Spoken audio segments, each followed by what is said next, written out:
Hello students, welcome again to our channel Sun Physics. हमने इससे पहले रे ऑप्टिक्स पढ़ा था।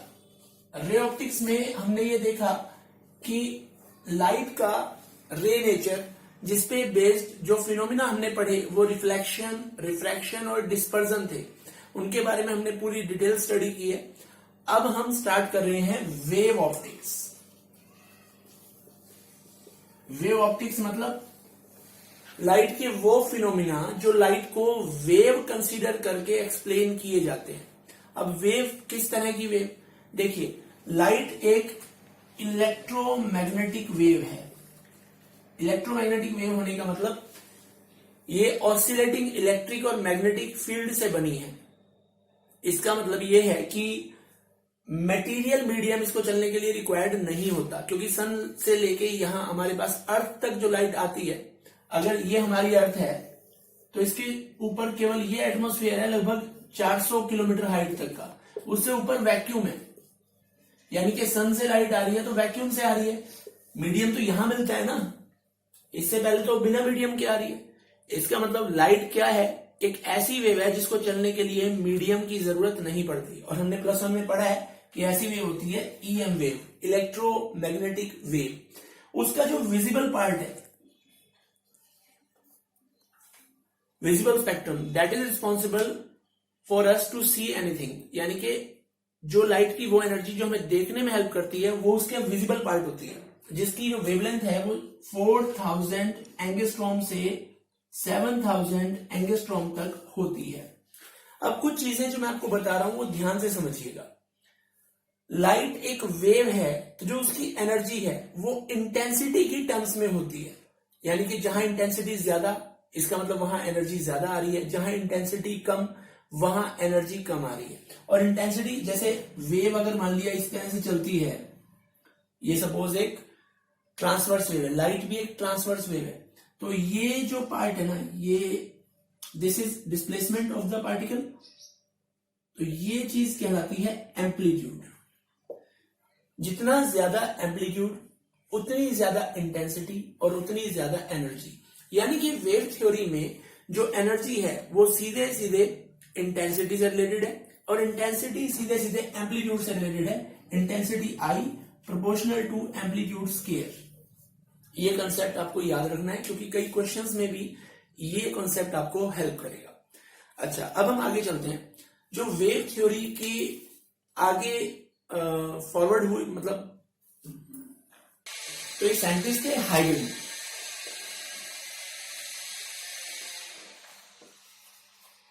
हाइगन ने अपनी वेव थ्योरी आगे रखी, जिसके बेस पे उन्होंने रिफ्लेक्शन को भी एक्सप्लेन किया, रिफ्रैक्शन को भी एक्सप्लेन किया। तो हम अभी हाइगन थ्योरी पढ़ेंगे, लेकिन उससे पहले आपको एक चीज जानना जरूरी है, दैट इज वेव फ्रंट। क्योंकि सारा जो कॉन्सेप्ट स्टार्ट होता है वो इस चीज से स्टार्ट होता है, वेव फ्रंट। तो वेव फ्रंट क्या होता है? अगर आप एक तालाब में पत्थर मारते हैं तो आपने देखा होगा कि उसमें कंसेंट्रिक सर्कल्स बन जाते हैं। यहां पत्थर पड़ा तो वो जगह दब जाएगी, उसके साइड वाली उठ जाएगी, फिर दबेगी, फिर उठेगी, यानी कि लहर सी बनती है चारों तरफ, लाइक दिस। इधर भी, इधर भी, इधर भी, इधर भी, सब तरफ। तो इसका मतलब यहां पे जो डिस्टर्बेंस है वो चारों डायरेक्शन में सिमेट्रिकली आगे बढ़ती है। अगर हम उन सारे पार्टिकल्स को मिला दें जो क्रस्ट पे है, या उन सारे पार्टिकल्स को मिला दें जो ट्रफ पे है, तो वो जो स्ट्रक्चर बना that is known as wave front. यानी कि वेव फ्रंट एक ऐसा सरफेस है जिसके ऊपर मौजूद हर पार्टिकल सेम फेज में वाइब्रेट कर रहा होता है। That means the locus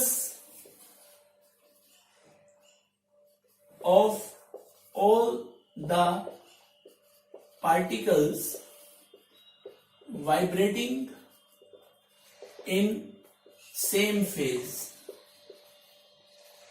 same phase में वाइब्रेट करने वाले सारे पार्टिकल्स का जो लोकस है दैट इज वेव फ्रंट। यानी कि वेव फ्रंट की खास बात होगी कि वेव फ्रंट के ऊपर मौजूद हर पार्टिकल एक साथ ऊपर जाएगा, एक साथ नीचे आएगा, एक साथ मैक्सिमम डिस्प्लेसमेंट पे जाएगा, एक साथ जीरो डिस्प्लेसमेंट पे आएगा, एक साथ नेगेटिव मैक्सिमम डिस्प्लेसमेंट पे जाएगा।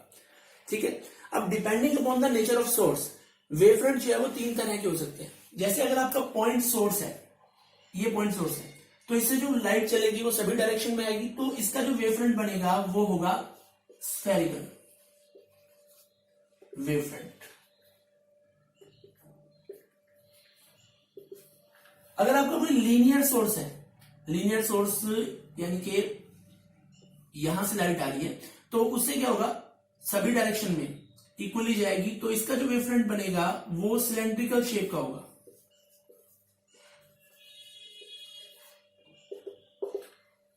ठीक है। और तीसरे तरह का वेव फ्रंट होता है plane wave front. Plane wave front कैसे बन सकता है, जब आपका पॉइंट सोर्स हो या सिलेंड्रिकल सोर्स हो, लेकिन आपसे वो बहुत दूर हो। जैसे मान लिया यहां पॉइंट सोर्स है, इसका वेव फ्रंट एक ये रहा, एक ये रहा, एक ये रहा, हम तक आते आते मान लिया हम बहुत दूर खड़े हैं, तो हमें सिर्फ उसका थोड़ा सा हिस्सा नजर आएगा और वो हिस्सा हमें प्लेन नजर आएगा। इसका मतलब whether your light source is a point source और a linear source, if you are looking it through a large distance, then the wavefront coming to you will appear to you like plane. अब अगर मेरे पास light rays हैं तो उनके corresponding जो wave front होता है वो उन लाइट रेज के परपेंडिकुलर होता है। कैसे, जैसे अगर लाइट रेज ऐसे जा रही है, पैरेलल लाइट रेज आ रही है, इसका मतलब सोर्स बहुत दूर है, तो आपको वेव फ्रंट नजर आएगा इस तरह का, प्लेनर वेव फ्रंट। अगर मान लिया लाइट रेज इस तरह से जा रही है, डाइवर्ज हो रही है, तो वेव फ्रंट जो है वो इस तरह का होगा, ये वेव फ्रंट होगा। अगर लाइट रेज कन्वर्ज हो रही है किसी पर्टिकुलर पॉइंट पे, तो वेव फ्रंट जो है वो वेव फ्रंट भी कन्वर्जिंग होगा, आगे जाके वो पॉइंट पे फिनिश हो जाएगा। तो इसका मतलब वेव फ्रंट स्फेरिकल हो सकते हैं, स्फेरिकल में डाइवर्जिंग और कन्वर्जिंग हो सकते हैं और प्लेनर हो सकते हैं। ठीक है, आई होप आपको वेव फ्रंट का कंसेप्ट समझ में आ गया होगा। मेन पॉइंट ये है कि लाइट रे जिधर भी होगी वेव फ्रंट उसके परपेंडिकुलर होगा। देखो जैसे ये लाइट रे है, ये वेव फ्रंट परपेंडिकुलर, ये वेव फ्रंट इसके परपेंडिकुलर, ये वेव फ्रंट इसके परपेंडिकुलर, तो लाइट रे की डायरेक्शन से वेव फ्रंट जो होगा वो परपेंडिकुलर होगा, ये बात ध्यान रखना है। और अब आते हैं हम हाइगन्स प्रिंसिपल पे। जैसा कि मैंने आपको बताया था, हाइगन प्रिंसिपल समझने से पहले आपको वेव फ्रंट समझना जरूरी है, वो आपको क्लियर भी हो जाएगा कि ऐसा मैंने क्यों कहा था। देखिए, 2 प्रिंसिपल है हाइगन के। पहला, every point on the given wave front, जिसको हम प्राइमरी वेव फ्रंट कहेंगे, act as a fresh source of new disturbance called secondary wavelets which travel in all direction with the speed of light. इसका मतलब मान लिया ये कोई wave front है, प्लेन वेव फ्रंट भी हो सकता है, स्फेरिकल भी हो सकता है, मैंने प्लेन लिया, तो इसके ऊपर मान लिया ये एक पॉइंट ले लिया, ये पॉइंट ले लिया, ये पॉइंट ले लिया, तो वेव फ्रंट के ऊपर मौजूद हर एक पॉइंट नए डिस्टर्बेंस का एक सोर्स है, यानी कि यहां से फर्दर वेवलेट्स आगे चलना शुरू कर देती हैं। ठीक है, सभी डायरेक्शन में। देखिए मैंने इधर भी दिखाया, इधर भी दिखाया।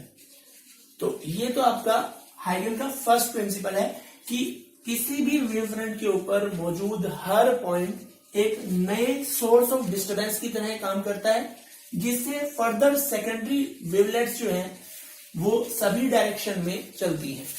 ठीक है, अब अगर मैं स्फेरिकल वेव फ्रंट की बात करूं, मान लिया ये एक वेव फ्रंट है स्फेरिकल, इसका मैंने ये पॉइंट कंसिडर कर लिया, ये कर लिया, ये कर लिया, ये कर लिया, तो इनसे भी क्या होगा, फर्दर वेवलेट्स और चलेंगी, जिनको हम सेकेंडरी वेवलेट कहते हैं।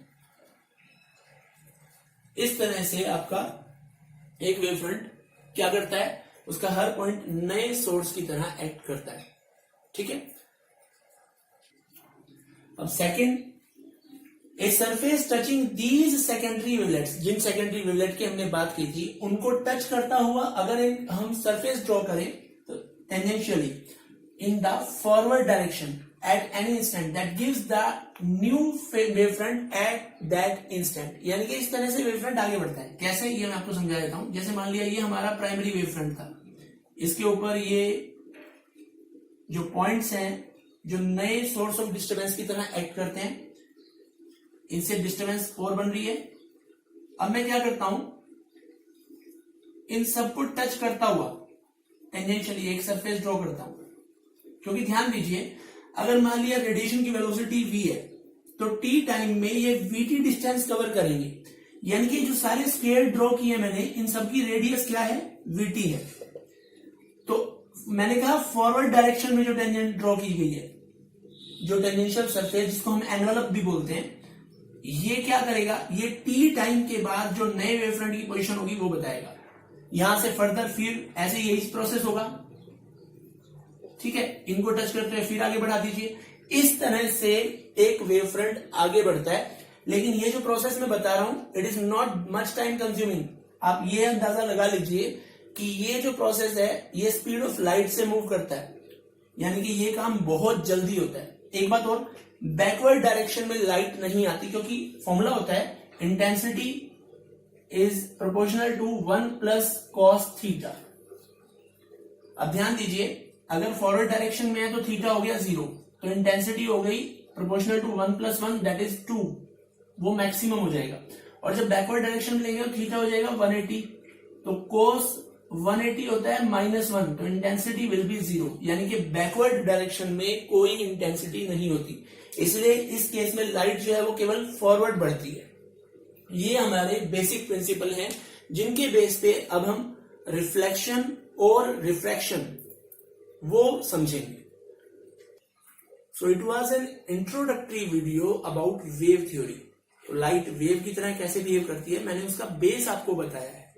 तो अगले वीडियो में हम हाइगन theory on the basis of reflection and refraction, ये दोनों चीजें करेंगे।